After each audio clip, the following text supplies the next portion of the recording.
Hi, I'm Christina, and this is a book review of Sea of Tranquility by Emily St. John Mandel. So this is a science fiction novel and it was published in 2022. I've given this one 5 stars and I have to say this is one of the best books that I've read in years and years, and I just absolutely adored this novel. So the story is set across centuries, it's set across worlds, it's set partly on Earth and partly on the moon colonies in the distant future. And we're also introduced to lots of different characters. So the first character that we meet is called Edwin, and the year is 1912, and he's on a steamship from Britain to Canada. Now, his father will become an earl when the grandfather dies, and so the eldest son will inherit the title and the estate. But as a younger son, Edwin is not set to inherit anything at all, so he has to go and find his way in the world as a gentleman with some money behind him, but this is kind of an exile for him, if you will. The next set of characters that we are introduced to are called Morella and Vincent, and the year is 2020, and Morella is at a concert watching a composer perform a piece of music, and the two women were the best of friends years ago. Their husbands were in partnership, they were in business together, and they haven't seen each other for years, and she's trying to get back in touch with Vincent. And then the next set of characters that we are introduced to is a woman called Olive. She is a writer, she writes novels about pandemics, very much like Emily St. John Mandel herself. And the year is 2203, and this part is titled The Last Book Tour on Earth. And I think she's one of my favourite characters, actually. Some of the very, very interesting things we learn about pandemics. There's so much research about pandemics in this, and I thought as well, this kind of section was quite witty at times. Seeing her interaction on the book tour with people who are fans of the books was brilliant, and I do wonder how much of that is autobiographical, and I thought it was done really, really well. So the next part of the book is titled Bad Chickens, and the year is 2401, and we're following the character of Gaspari and his sister Zoe. Now, I'm not going to tell you anything else about the characters or the plot or the story. I think you should just go into this one knowing very little, because it's just such an interesting read that way. I genuinely didn't know what was going to happen in this story. I was meeting all these different characters and wasn't 100% sure how they were going to interact, and I just absolutely loved it. I thought it was absolutely brilliant.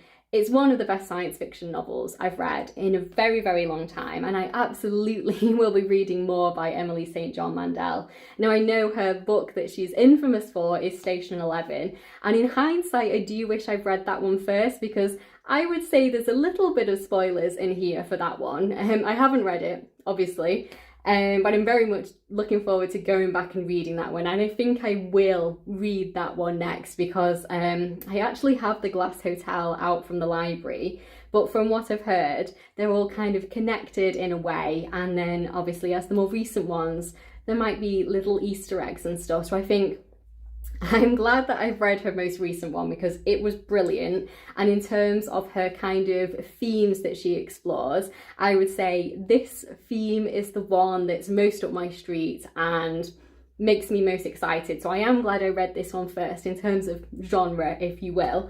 But then I'm gonna go back and read Station 11, and then I will read The Glass Hotel, and probably start looking at some of her backlist books as well. I think she's got 3 other books. I think she's written 6 novels overall. So yeah, I thought it was brilliant. I thought the characters, some of the characters are obviously better than others, and yet I really liked all of them by the end. I think even the characters that I wasn't as particularly interested in, to be completely honest, by the end of the book, I was just rooting for everyone, and I read this book for an extra 2.5 hours than I intended to.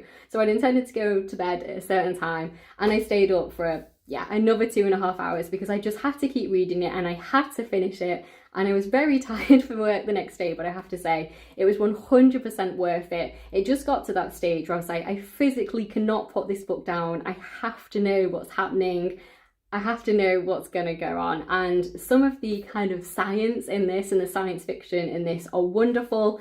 And some of it's so, so interesting. And there's so much research into pandemics in this, which is so interesting as well. And I feel like I actually learn a lot about certain science fiction things from this story.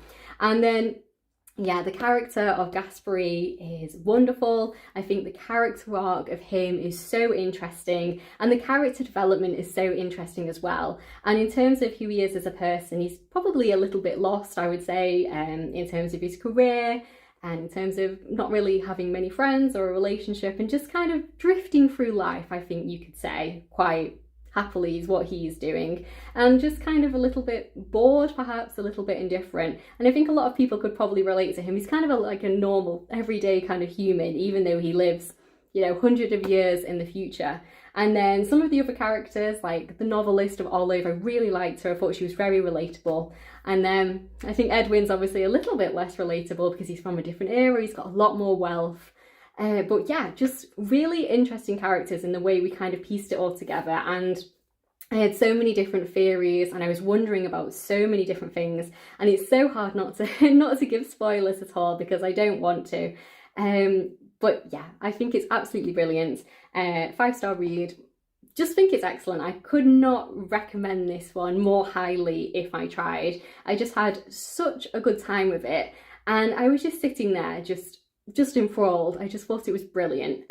So maybe to go into a little bit of spoiler territory now, just to say why I thought it was so wonderful. So if you don't want to hear anything else at all, then please go away and read this book, and I hope you enjoy it. And once you've read it, come back and let me know what you thought of it. Okay, so now I'm going to go into some kind of spoilers, only little spoilers.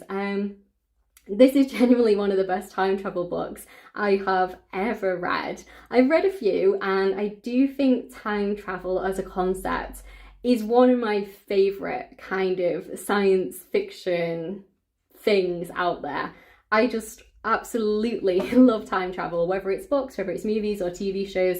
It's just a genre that I absolutely adore, and I think it was just done so, so brilliantly in this. And at times as well that you actually do question whether it is time travel. So obviously the character of Gaspari Roberts is kind of popping up in all the different timelines.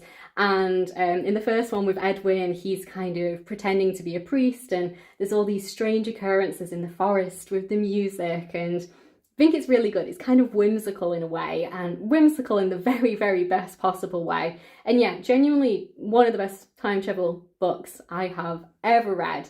Just so good. I think the character of Gaspari is brilliant, and I love the kind of, you know, his sister wanting to protect him and not wanting him to become a time traveller as such.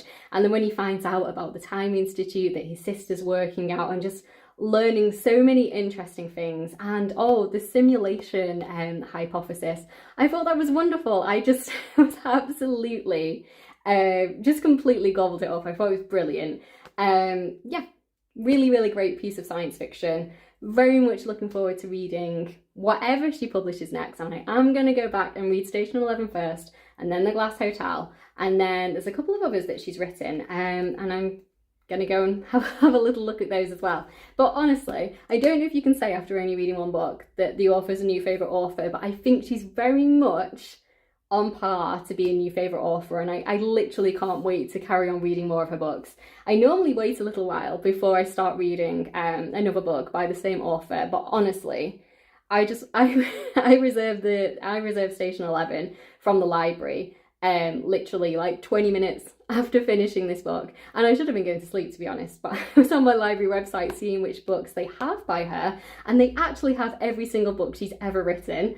And that's amazing. I don't think my library has kind of an author's backlist of books. They seem to get rid of all the books and sell them off. So yeah, really excited to read her backlist. If you've read lots of her books, if you're a bit of an Emily St. John Mandel fan, definitely let me know which one's your favourite. Let me know which one you think I should read next. I pretty much am going to read Station 11, but I'd love to know what you think I should read next. And then probably The Glass Hotel. If you like any of her older free novels, let me know that too. I know very, very little about them. So yeah, I thought it was excellent. Like I said, one of the best science fiction novels I've read in years, one of the best time travel novels I have ever read. Just thought it was great, to be honest. Don't really have much else to say. Okay then, so thank you so much for watching. Please do like this video if you have liked it, and please do subscribe if you'd like to hear more of me talking about books. I'll see you in my next one. Bye.